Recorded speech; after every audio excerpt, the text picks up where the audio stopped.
નમસ્કાર મિત્રો, હવે આજે આપણે વાત કરીશું કે હેલો આલ્કેનની અંદર હેલોજન જે કાર્બન સાથે જોડાય તો કાર્બન અને હેલોજનના બંધનો સ્વભાવ.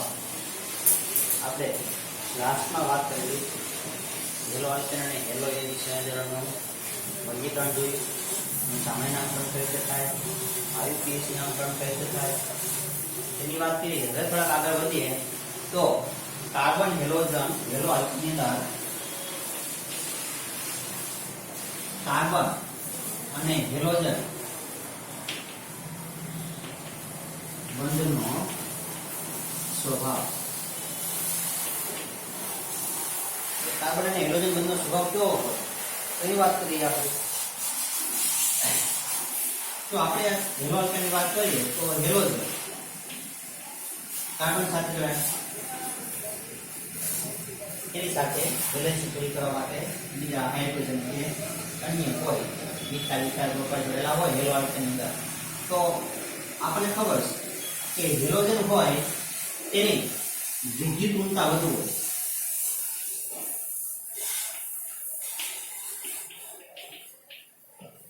કોની સાપેક્ષે?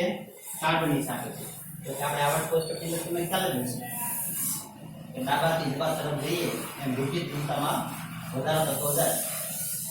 તો અહીં હેલોજનની વિદ્યુત ઋણતા વધુ હોવાને કારણે હેલોજન ઉપર આંશિક ઋણ આવશે, તો કાર્બન ઉપર આંશિક ઋણ આવશે. એટલે આપણે જાણતા હોય તો કે હેલોજનની વિદ્યુત ઋણતા વધારે હોવાને કારણે હેલોજન ઉપર આંશિક ઋણ આવે, તો કાર્બન ઉપર આંશિક ઋણ આવે. હવે વાત કરીએ કે કોઈ પણ આલ્કાઇલ સમૂહ સાથે ધારો કે ક્લોરીન જોડાયેલો હોય, ક્લોરીન હોય, બ્રોમિન હોય કે આયોડિન હોય, તો એની બંધ લંબાઈ અને બંધ એન્થાલ્પીમાં કઈ રીતે ફેરફાર થાય એની પણ વાત કરીએ આપણે.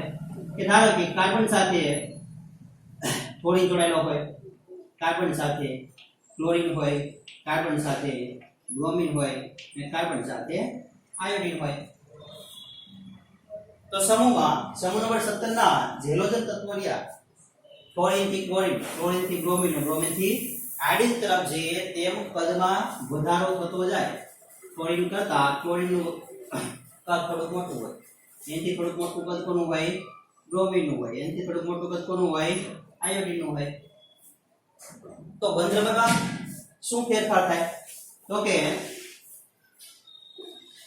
ક્લોરીન થી આયોડિન તરફ જતા જઈએ એમ બંધ લંબાઈમાં વધારો થાય.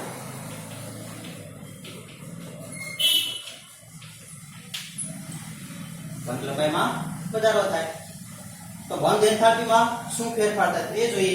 કે ક્લોરીન થી આયોડિન તરફ જઈએ હેલો આલ્કેનની અંદર જ્યારે જોડાયેલા હોય, અન્યની સાથે સરખામણી કરવી હોય ત્યારની વાત, તો બંધ એન્થાલ્પીનું મૂલ્ય ઘટે. બંધ એન્થાલ્પી ઘટે. એટલે તમને કોઈ પણ એમસીક્યુ મૂકે ત્યારે ખાસ જોવાનું, કોઈ એવા હેલો આલ્કેન આપેલા હોય એની સાથે ક્લોરીન, ક્લોરીન, બ્રોમિન, આયોડિન હોય અને તમને એના ક્રમમાં ગોઠવવાનું કીધું હોય કે બંધ લંબાઈના અથવા બંધ એન્થાલ્પીમાં, તો આ રીતે તમારે યાદ રાખવાનું. ક્લોરીન થી આયોડિન તરફ જઈએ બંધ લંબાઈમાં વધારો થાય, બંધ એન્થાલ્પીમાં થાય ઘટાડો. આ ઉપરાંત એની ધ્રુવીયતામાં પણ ફેરફાર આવવું પડે. એટલે ખાસ કાર્બન હેલોજન બંધના સ્વભાવની વાત કરીએ તો આપણને ખ્યાલ હોવો જોઈએ કે હેલોજનની વિદ્યુત ઋણતા વધારે હોવાને કારણે કોની સાપેક્ષે? કાર્બનની સાપેક્ષે હેલોજન ઉપર આંશિક ઋણ નિશ્બર આવે, જ્યારે કાર્બન ઉપર કઈ આવશે? આંશિક ધન નિશ્બર આવે.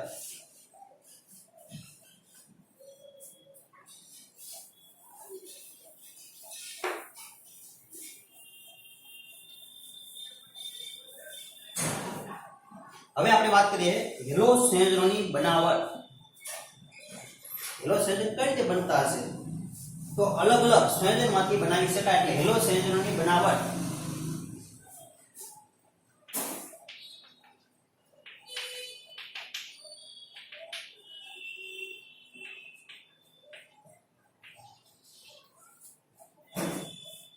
તો સૌથી પહેલા આપણે હેલો સંયોજન કયા સંયોજનમાંથી બનાવી શકાય તો એ આપણે બુકની અંદર ટેક્સ્ટ બુકમાં જે આપેલું છે કેટલી આપણે બનાવટ જોવાની એની થોડીક આપણે સામાન્ય વાત કરીએ, ત્યારબાદ આપણે પ્રક્રિયા સાથે જોશું.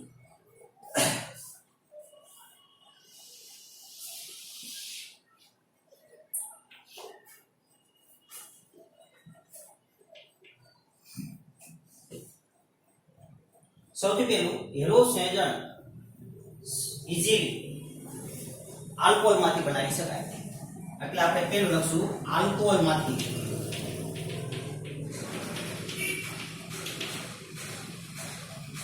આલ્કોહોલમાંથી બનાવી શકાય હેલો સંયોજનો, એટલે કે હેલો આલ્કેન. સેકન્ડ નંબર હાઇડ્રોકાર્બનમાંથી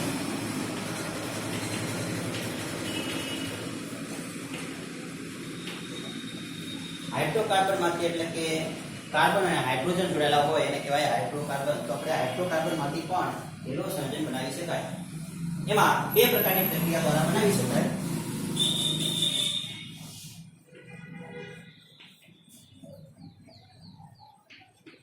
મુક્ત મૂલક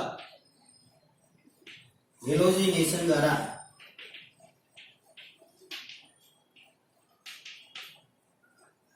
અને સેકન્ડ નંબર આપણે જે 11મા ધોરણની અંદર પ્રક્રિયાઓ જોઈ ગયા ઇલેક્ટ્રોન અનુરાગી વિસ્થાપન પ્રક્રિયા, તેના દ્વારા પણ બનાવી શકાય. ઇલેક્ટ્રોન અનુરાગી વિસ્થાપન પ્રક્રિયા થતી હોય હાઇડ્રોકાર્બનમાં, તો એના દ્વારા પણ તમે હેલો સંયોજન બનાવી શકાય. પેલું આલ્કોહોલમાંથી, સેકન્ડ નંબર હાઇડ્રોકાર્બનમાંથી. ત્રીજી પ્રક્રિયા જેને કહેશું આપણે સેન્ડમેયર પ્રક્રિયા. સેન્ડમેયર પ્રક્રિયા દ્વારા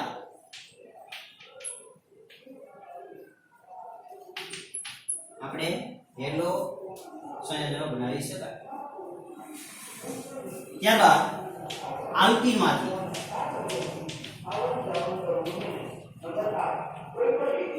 બનાવી શકાય. આલ્કીનની અંદર પણ બે પ્રકારની પ્રક્રિયાઓ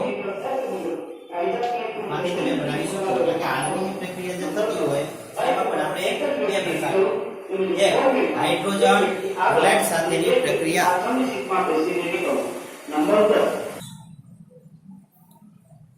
સેકન્ડ નંબર ડાયહેલોજન સાથેની યોક્સિલ પ્રક્રિયા.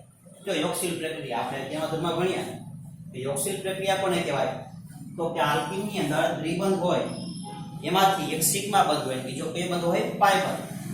જે વીક બંધ હોય પાઈ બંધ, તે તૂટવાથી થતી પ્રક્રિયા જેને આપણે કહેતા યોક્સિલ પ્રક્રિયા. એટલે હાઇડ્રોજન હેલાઇડ સાથેની યોક્સિલ પ્રક્રિયા, આલ્કીનની હાઇડ્રોજન હેલાઇડ સાથેની યોક્સિલ પ્રક્રિયાથી પણ તમે હેલો સંયોજન બનાવી શકાય. સેકન્ડ નંબર ડાયહેલોજન સાથેની યોક્સિલ પ્રક્રિયા દ્વારા, તો બંને દ્વારા આપણે હેલો સંયોજન બનાવી શકાય. અને લાસ્ટ હેલોજનના વિનિમય દ્વારા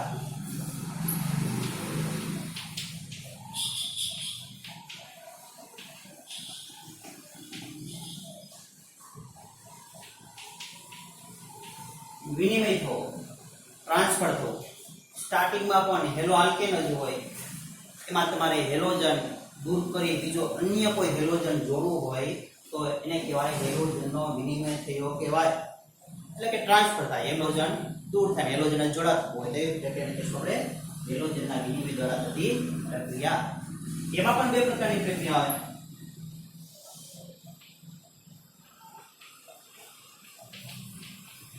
ફિંકલસ્ટેઇન પ્રક્રિયા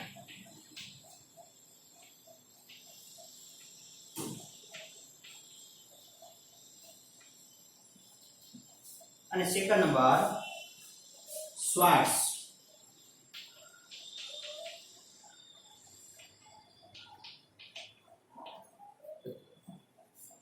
તો આટલી રીતે તમે હેલો સંયોજન બનાવી શકાય. આપણે આ પ્રક્રિયા દ્વારા સ્ટેપ બાય સ્ટેપ એક એક લેતા જશું અને તેની બનાવટ આપણે જોઈશું. એટલે મિત્રો, તમે જ્યારે હેલોજન સંયોજનની બનાવટ તમે જ્યારે યાદ રાખો ત્યારે ખાસ કેટલી રીતે બનાવી શકાય એ તમને ખબર હોવી જોઈએ. એટલે ઝડપથી રિવાઇઝ કરીએ તો સૌથી પહેલો આપણે એમાંથી આલ્કોહોલમાંથી, સેકન્ડ નંબર હાઇડ્રોકાર્બનમાંથી. હાઇડ્રોકાર્બનમાંથી બે પ્રકારે મુક્ત મૂલક હેલોજિનેશન દ્વારા અને સેકન્ડ નંબર ઇલેક્ટ્રોન અનુરાગી વિસ્થાપન પ્રક્રિયા દ્વારા. ત્રીજું સેન્ડમેયર પ્રક્રિયા દ્વારા. ત્યારબાદ આલ્કીનમાંથી. આલ્કીનમાં બે પ્રકારની પ્રક્રિયાઓ દ્વારા બનાવી શકાય હેલોજન. એક હાઇડ્રોજન હેલાઇડ સાથેની યોક્સિલ પ્રક્રિયા દ્વારા અને સેકન્ડ નંબર ડાયહેલોજન સાથેની યોક્સિલ પ્રક્રિયા દ્વારા અને લાસ્ટ હેલોજનના વિનિમય દ્વારા. તેમાં પણ બે રીતે તમે હેલોજન બનાવી શકાય. એક ફિંકલસ્ટેન પ્રક્રિયા દ્વારા અને બીજું શ્વાર્ટ્ઝ પ્રક્રિયા દ્વારા. તો આ રીતે તમે હેલોજન ઇઝીલી યાદ રાખી શકાય.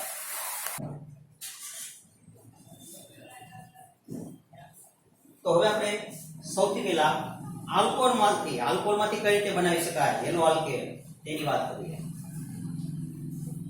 સૌથી પહેલી પ્રક્રિયા કે આ કેસમાં આપણે હાઇડ્રોજન સમુદ્રેલો હોય આલ્કાઇલ સાથે એને કહીએ આપણે આલ્કોહોલ.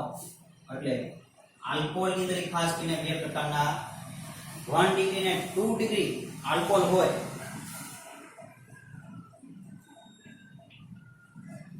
1 ડિગ્રી અને 2 ડિગ્રી આલ્કોહોલ હોય તો તેની પ્રક્રિયા હાઇડ્રોક્લોરિક એસિડ સાથે કરીએ એટલે કે હેલોજન એસિડ.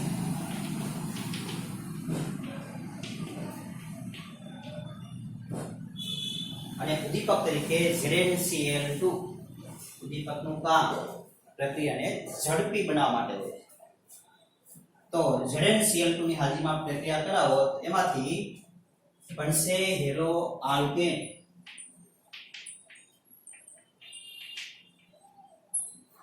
અહીંથી બંધ ખૂટશે, આમાંથી Cl, આમાંથી આલ્કાઇલ સમૂહ, આમાંથી Cl સમૂહ સાથે જોડાશે એટલે બનશે યેલો આલ્કેનમાં યેલોજન સાથે ક્લોરીન જોડાશે. અહીં ક્લોરીન હોય એટલે અને આમાંથી હાઇડ્રોજન સમૂહ ને આમાંથી હાઇડ્રોજન એટલે પાણીનો અણુ દૂર થશે.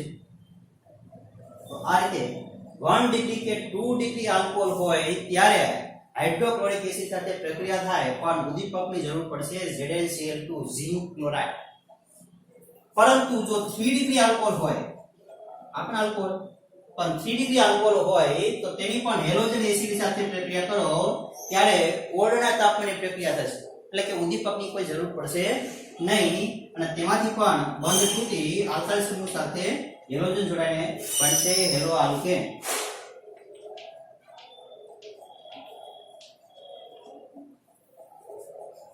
તો 1 ડિગ્રી 2 ડિગ્રી કે 3 ડિગ્રી લેબની અંદર પ્રયોગશાળાની અંદર તમે આલ્કોહોલની પરખ કરવા માટેની કસોટી 1 ડિગ્રી 2 ડિગ્રી કે 3 ડિગ્રી આલ્કોહોલની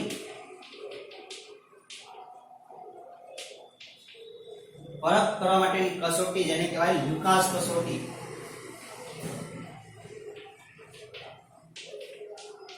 મિત્રો યાદ રાખજો, તમને MCQ માં મૂકે કે આલ્કોહોલની પરખ કરવા માટેની કસોટીનું નામ તો યાદ રાખવાનું લ્યુકાસ કસોટી. બીજું કે હેલોજન એસિડ ની આલ્કોહોલ સાથે પ્રક્રિયા થાય તેની પ્રતિક્રિયાત્મકતા, પ્રક્રિયા કરવાનું વલણ એટલે કે કોણ પ્રક્રિયા ઝડપથી કરી શકે તેનો ક્રમ યાદ રાખવાનો તમારે 3 ડિગ્રી હેલો એસિડની આલ્કોહોલ સાથે આલ્કોહોલ 3 ડિગ્રી આલ્કોહોલ હોય તેની સાથે ઝડપથી પ્રક્રિયા એટલે કે પ્રતિક્રિયાત્મકતા વધારે હશે કોના કરતા 2 ડિગ્રી કરતા અને 2 ડિગ્રીની પ્રતિક્રિયાત્મકતા વધારે છે કોના કરતા 1 ડિગ્રી કરતા. તો એમસીક્યુમાં મૂકે કે હેલોજન અથવા હેલો એસિડની આલ્કોહોલ સાથેની પ્રતિક્રિયાત્મકતા તો તમારે ક્રમ યાદ રાખવાનો સૌથી વધુ કોની હશે 3 ડિગ્રી.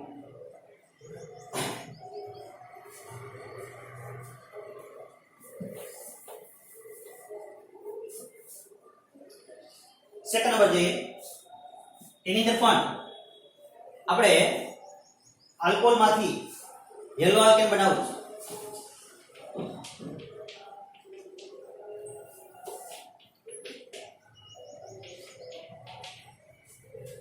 તો કઈ રીતે? તો બીજી પ્રોસેસ કે આલ્કોહોલનું સોડિયમ બ્રોમાઇડ, અને કહીશું આપણે સોડિયમ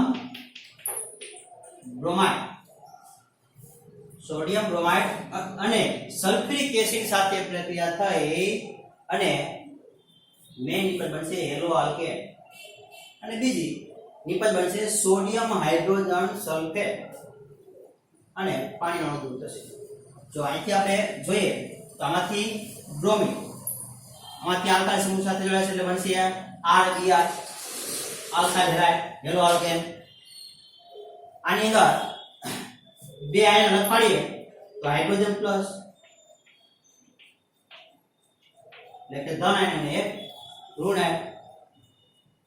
તો હવે આ જે ઋણ આયન હોય તે આમાંથી જે Na+ હોય એની સાથે જોડાશે સોડિયમ હાઇડ્રોજન સલ્ફેટ. આમાં જે હાઇડ્રોજન લીધો તે અને આ હાઇડ્રોક્સાઇડ સમૂહ સાથે પાણીનો અણુ દૂર થશે. પછી સેકન્ડ નંબરની પ્રોસેસ થઈ ગઈ. તો આ રીતે તમારે આલ્કોહોલની અંદર પણ અલગ અલગ પ્રક્રિયા આપેલી. એમાં સૌથી પહેલું યાદ રાખવાનું કે આલ્કોહોલની હેલોજન એસિડ સાથેની પ્રક્રિયાથી તમે હેલો આલ્કેન બનાવી શકાય.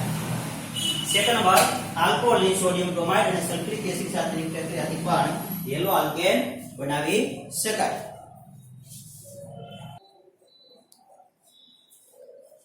ત્રીજા નંબરની પ્રક્રિયા જોઈએ હવે કે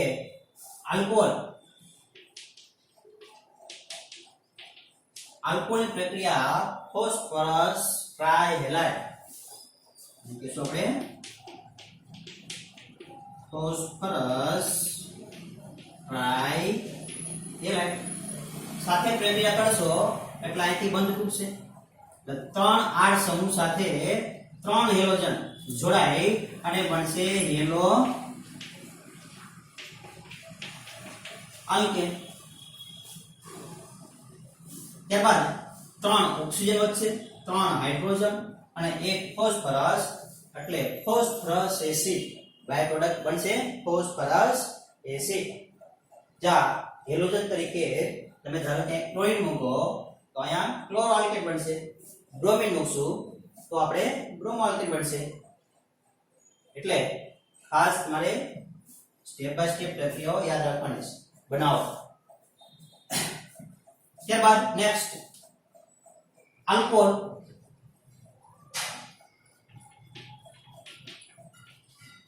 આલ્કોહોલની પ્રક્રિયા ફોસ્ફરસ, અહીં ટ્રાઇહેલાઇડ હતું, અહીં પેન્ટાહેલાઇડ હેલોજન તરીકે ક્લોરીન આપેલ હોય તો કહીશું આપણે ફોસ્ફરસ પેન્ટાક્લોરાઇડ.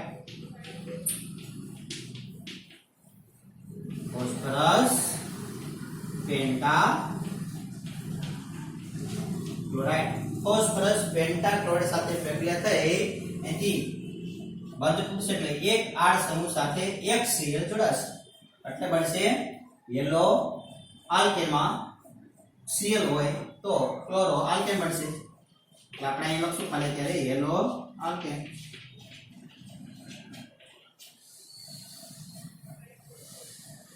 પણ ટોટલ 5 સીએલ હોય એક સીએલ ખરીદી વપરાણો, બાકીના જે સીએલ રહ્યા એ કોની સાથે કઈ રીતે બાય પ્રોડક્ટ બનશે? તો 3 સીએલ, એક ફોસ્ફરસ, એક ઓક્સિજન અને 3 સીએલ સાથે જોડાય બનશે ફોસ્ફરસ ઓક્સીક્લોરાઇડ. અને આપણે કહીશું ફોસ્ફરસ ઓક્સીક્લોરાઇડ. અને હજી એક સીએલ લીધો છે હાઇડ્રોજન સાથે જોડાય અને હાઇડ્રોક્લોરિક એસિડ સોડિયમ થશે દૂર. તો આ રીતે મેઇન પ્રોડક્ટ આલ્કોહોલની ફોસ્ફરસ પેન્ટાક્લોરાઇડ સાથે પ્રક્રિયા કરવાથી યેલો આલ્કેન બનાવી શકાય, ક્લોરો આલ્કેન. એટલે બંને આમાં PX3 અને અહીં PCl5 સાથે આલ્કોહોલની પ્રક્રિયા બતાવવાની છે. ત્યારબાદ નેક્સ્ટ જોઈએ તેમાં પણ આપણે આલ્કોહોલ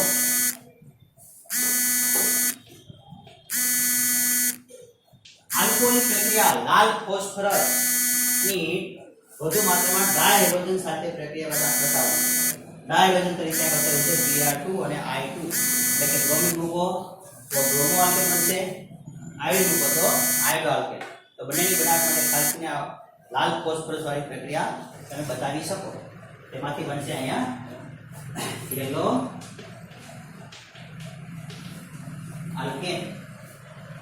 યલો આલ્કેન નો આપણે કે X તરીકે તમે જો Br2 લેશો તો અહીંયા બ્રોમો આલ્કેન બનશે. આયોડિન લેશો તો આયોડો આલ્કેન બનશે. અને લાસ્ટ કે આલ્કોહોલિક પ્રક્રિયા SOCl2 જેને કહેવાય થાયોનિલ ક્લોરાઇડ.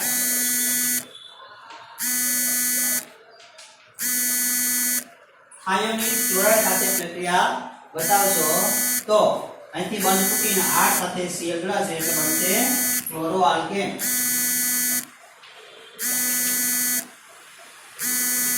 કોણ ક્લોરો આલ્કેન.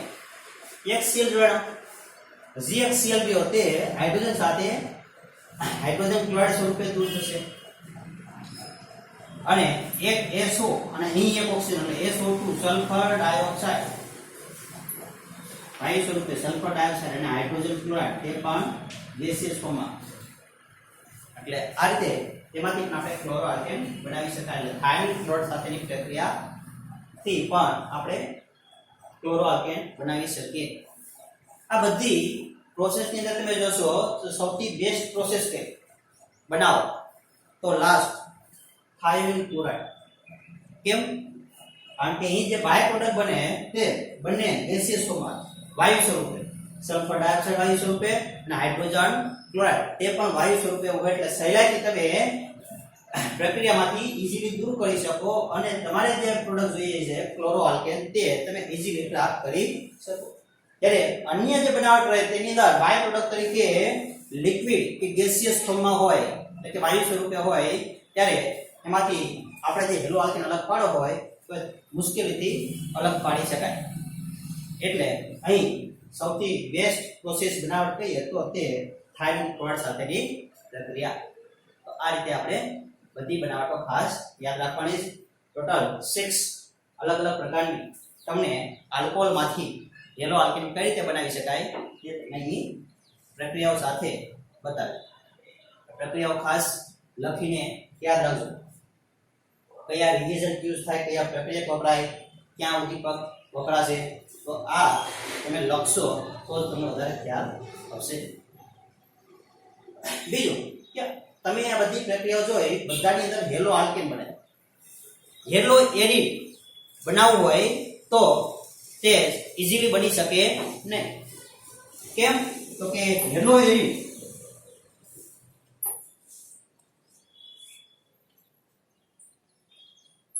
બનાવવા માટે બેન્ઝીનની રિંગ સાથે કોઈ પણ ધારો કે હાઇડ્રોક્સી સમૂહ આપણે મૂકીએ અહીંયા આલ્કોહોલ હોય તો અહીંયા આપણે ફિનોલ મૂકીએ ધારો કે તો ઘણા બધાને થાય કે આપણે પ્રક્રિયા લઈ અને અહીંથી આપણે બંધ ઈઝીલી તોડી નાખીએ તો એમાંથી આપણે બનાવી શકાય. પણ એ રીતે ઈઝીલી બંધ ફૂટશે નહીં. કારણ કે અહીં જે હાઇડ્રોક્સી સમૂહ જે કાર્બન સાથે જોડાય તે દ્વિબંધ સાથે જોડાય એટલે આ બંધ થોડો વધારે મુશ્કેલ હોય. આ બંધ થોડો કેવો હોય? મુશ્કેલ હોય. એટલે આ પદ્ધતિ દ્વારા આપણે યલો એરિન બનાવવું હોય તો થોડું વધારે મુશ્કેલ પડશે.